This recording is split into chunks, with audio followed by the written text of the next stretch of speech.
All right. So moving over here, we have Sleeping Beauty. Dead last. For the movie, Yeah, stupid let me tell you movie. a couple things about Sleeping Beauty. I haven't seen this movie, first of all, in like 25 years, so. This was a movie that could have been resolved if people were not stupid. Um, they make a lot of Carry on. they make a lot of decisions. So basically, the movie starts because they didn't invite Maleficent to the birth of Aurora, and she gets mad. So she's like, "No, it's fine. It's fine. I'm just gonna curse your child so that on her 16th birthday she touches a needle and dies." And then she disappears, and they're all like, "Well, that's not good." What you don't know is actually after this movie came out, the amount of people who attended births increased greatly. No, no, it's not that she didn't attend the birth. It's that she wasn't invited. So, Yeah, I'm saying there's a lot more invites getting sent out. oh yeah, definitely more For invites. sure, people were scared about their baby getting cursed and dying on their 16th birthday. Jesus, Jesus.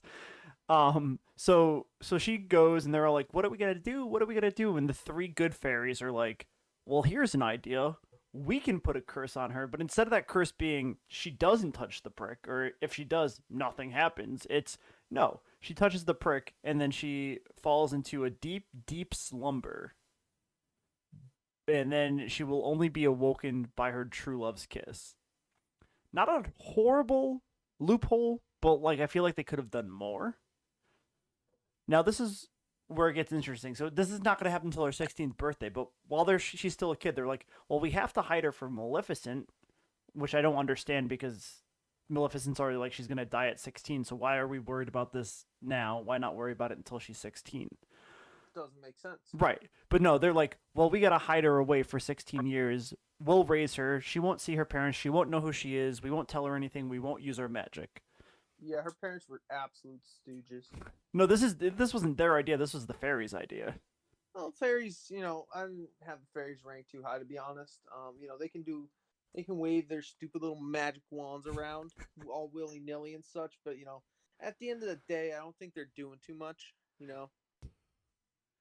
But no, so they bring her out into the woods, and then on her 16th birthday, the day that she's supposed to die, they're like, I think today's a good day for us to use magic for the first time in 16 years. So they're out of practice. Um, that's why I think this movie's dumb. There's a lot of loopholes in wait, it.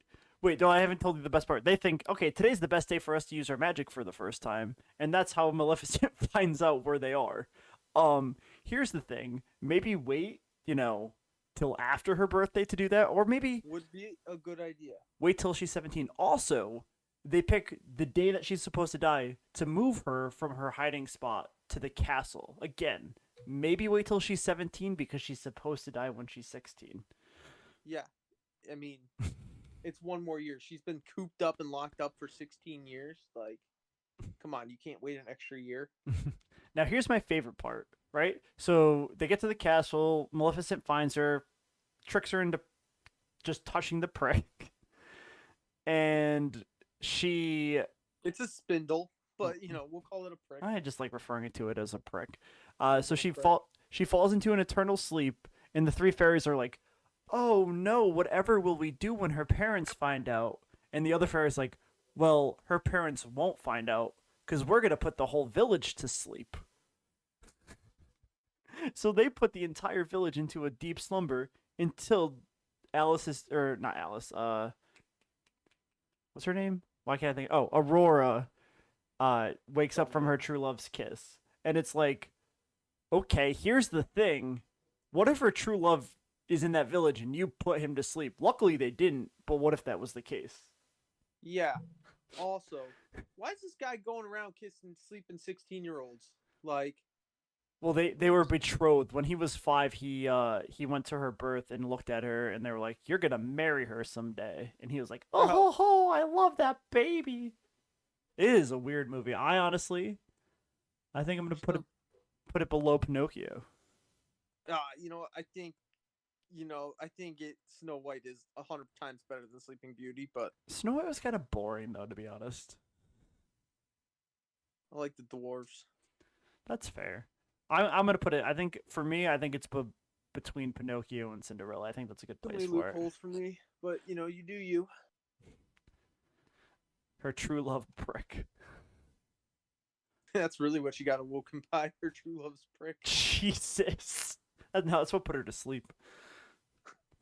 All right. So first we have Sleeping Beauty. Dead last.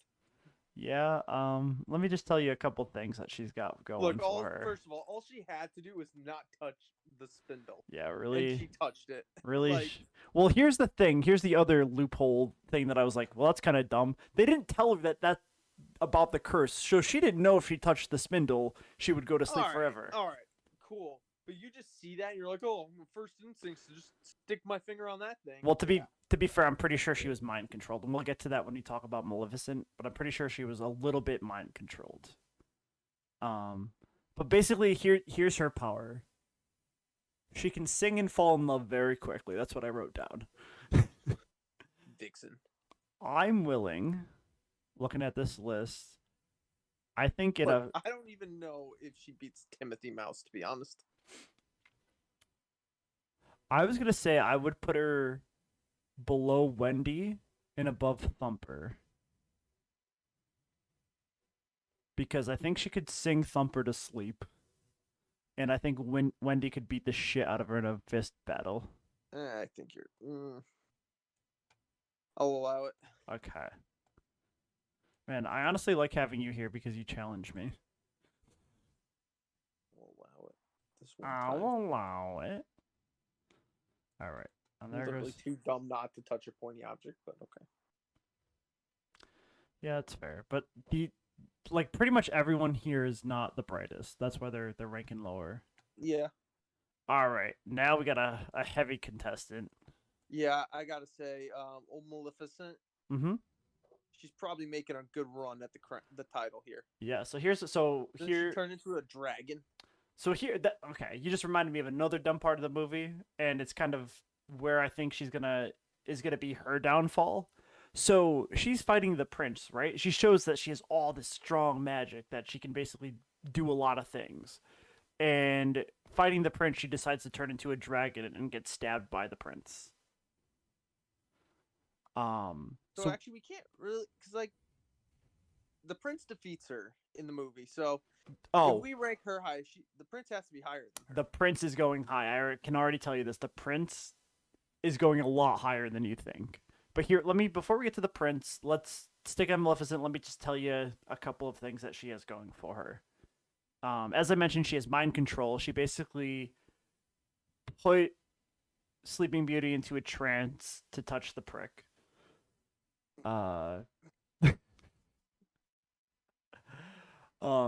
She can basically show images of a possible future and predict potential outcomes, not necessarily the actual future, but she can see potential outcomes. She covered the entire castle in thorns. I did see that, yeah. Anyway, so she electrocuted a bunch of demons at once, and with actual lightning from outside, so I think she can control lightning.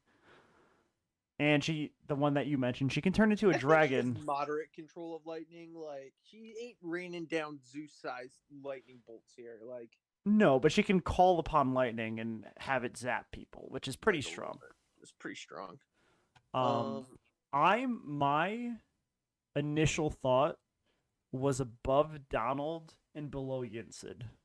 Yeah, I think Yinsid beats her, to be honest. Because like you said, she's probably going to try to turn into this dragon and just get clapped. She doesn't have the best, she doesn't make the best decisions, it seems like. No, I don't think anyone in this movie made a good decision, first of all. No, that's true. What's going on with your numbers there? I'm just fixing that.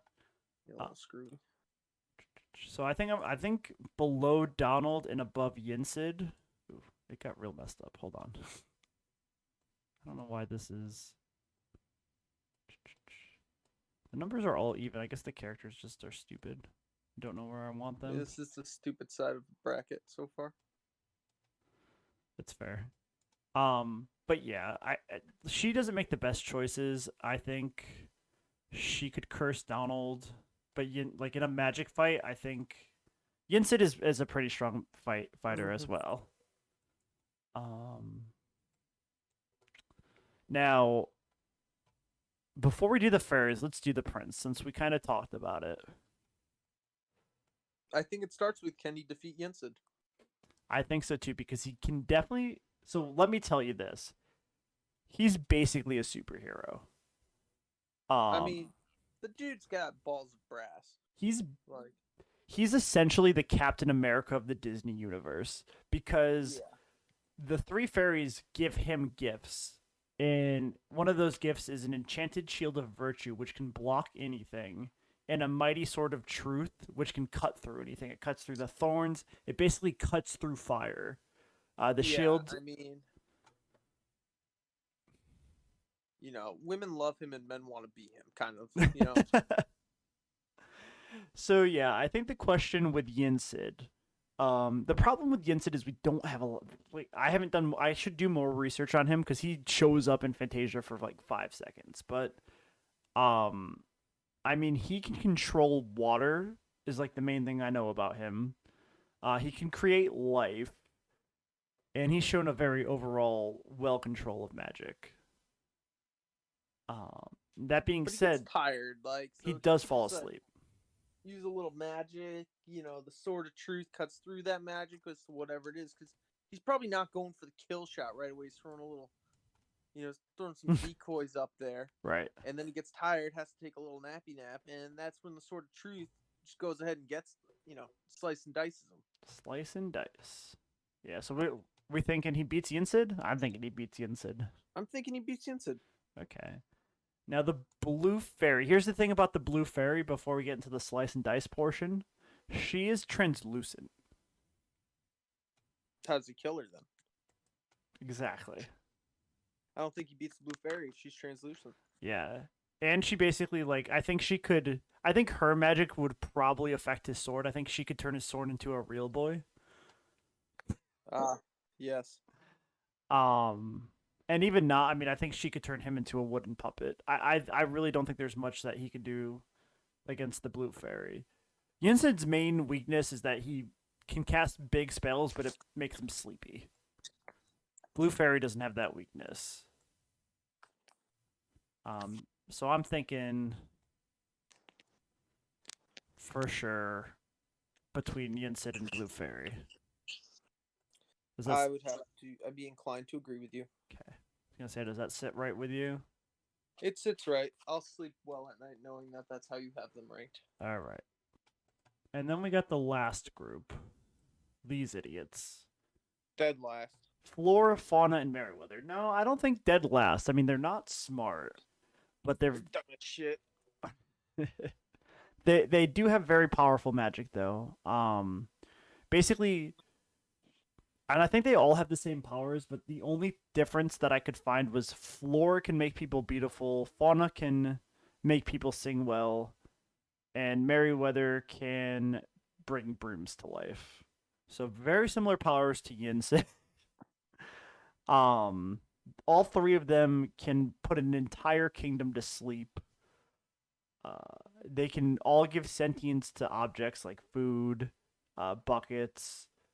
They can all move objects, and they can all change size. Here's the thing. Mm-hmm. All right, and hear me out on this. They're dumb as shit. Right, of So course. they can do all that stuff, but like, will they know to do all that stuff? Correct. And that's why I was going to start them versus the Evil Queen. I think the evil queen absolutely claps him. Okay. I think you're right. Like, it's an 80-point blowout there. Croc? I think the Croc, I don't really know if they beat the Croc. To I be honest, I don't know. Here's why I think they could beat the Croc. Let me hear. I would love. I think, and I think this seems like something they would think of. I think they would bring the clocks inside of him to life and have the clocks like beat the shit out of the crocodile from the inside. I think that's something they would think of. All right. Here's how I know they wouldn't think of that. Mm-hmm. Because I didn't think of that. Right, but they don't think the way you think. They think abstractly. Dumb as shit. I don't think they're dumb. I think they just think abstractly. that gets you killed in battle. I think what I said is gonna stand. And then I mean, even go if we went further down. I mean, they'd definitely be above Tweedledee and Tweedledum. They're dumb. That's what I'm saying. Rank them 15. I think the Gator. I think he pulls it out. I don't. I don't think he pulls out though. Oh, the Gator. The Gator never pulls out, my friend. Let's see. Let's think about this. I just think Put him in a boxing. Put him in the octagon, and I think Gator comes out on top. But I think they could like shrink and grow inside of him, expanding. I think they have a lot to fight with. I know you're saying they're dumb, but I mean the Croc's not that smart either. Fine. 15 for the Croc. Convinced me. I'm not happy about it. Might lose some sleep over it, but I'll allow it. All right. So another pretty quick round. That was everyone for Sleeping Beauty.